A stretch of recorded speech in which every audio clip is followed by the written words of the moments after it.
Hello, welcome to the Metropolitan elites, and we're all disgusting on our ivory tower, looking down on everyone from London, because obviously you can tell by our accents that's where we're from. From London, isn't it? The lizards who are aliens and stuff, and Illuminati triangles. Tell us what to say, and it was this. What was it? Oh yeah, there was the news today was David Cameron's EU deals. That the one he's already said he's done. It turns out it's been sort of leaked that he hasn't actually done it yet. Yeah. He hasn't even got that, and then he's just alienated everybody. Yeah. Did you hear about the guy who, he developed a Conservative Home website? He's left the Tory party over David Cameron's pathetic EU renegotiation and lack of dealing with inequality. Well, this is what all the EU sceptics said this, and most people said this really, that he's not going to get anything. This makes no difference to the yes/no vote because he's not going to get anything. And the measly little waffle he got. Timing is important in these things. Yeah, there will come a point where it will be important to have an EU referendum because things will change to the point where a lot of people in this country will be uncomfortable. Yeah. The direction of travel tends to be federalisation. I don't think a lot of people in this country see themselves as being part of a federation of European. I still don't believe it. I don't believe that that's an actual, really a thing, not really, to that extent. Okay, well, that's good because in the next week's video, you can argue that side. Yeah. I'll argue the opposite. That's cool. No, it won't. No, it won't. Yeah, so I mean, if that comes, that would be an important EU referendum. But we've had an EU referendum now. Will there be justification for another referendum in 5 years, 10 years? When will be the appropriate amount of time?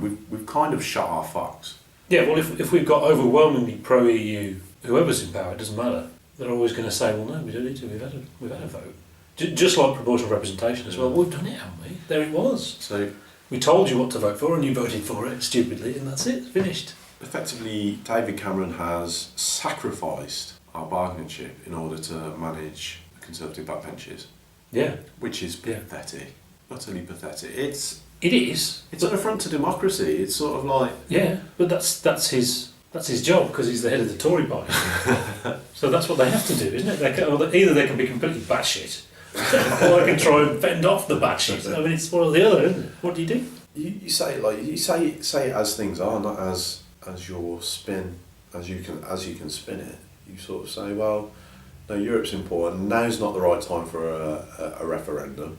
If things go too far in Europe, then we'll have a referendum. And until then, shut up and get on with governing the country. Yeah, worry about more important things. Actually, that's a big argument really. That there's lots of things that need dealing with. There's lots of things that shouldn't be done. I mean, we talk about leadership. Yeah, I mean the big thing way that Jeremy Corbyn is he's not very good at leadership.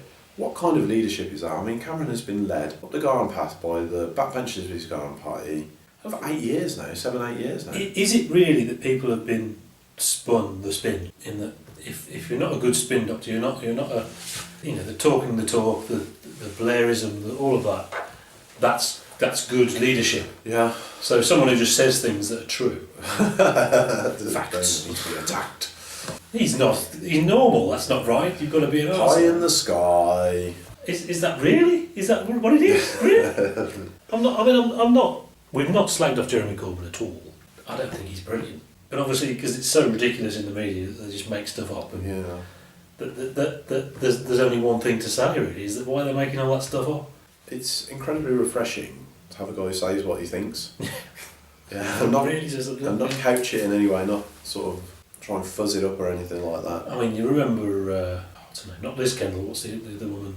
Yvette Cooper. You remember Yvette Cooper was so fake. It was just a robot. Well, she wasn't even a politician. She perfected how to do an impression of a politician. Yeah. It was utterly ridiculous. And she wouldn't commit to any opinions on anything. It was always, well, that's quite good. And over here is another thing. And I don't know about everything.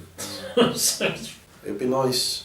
I mean, Jeremy Corbyn has been a bit woolly. I'd like to see him have the courage of his convictions a little bit more, but he has taken a lot of flack. Yeah. From every angle. Ridiculously. Yeah. Yeah. So over the top. Like nothing in history. Yeah. Shows that there's a worry from the elites. the comparison with Bernie Sanders is obvious in that Bernie Sanders is much more effective because he's angry and he shouts at people and all that stuff. Where Jeremy Corbyn's the fundamental thing about him not doing that means ultimately you'll get shouted down with bullshit. That's the problem. Just saying the truth and ignoring the nonsense is sensible, but in our media machine that we have isn't going to work. Yeah. Whereas Sanders is going to be. I really hope he gets through. I don't think he will, but if he did, I think we should have a quick talk about the American stuff. Yeah. In the next video. Yeah. Right. We'll see you next week for that. Lizards will ring us up and tell us to lie about the EU once again. Blah blah blah. See you then.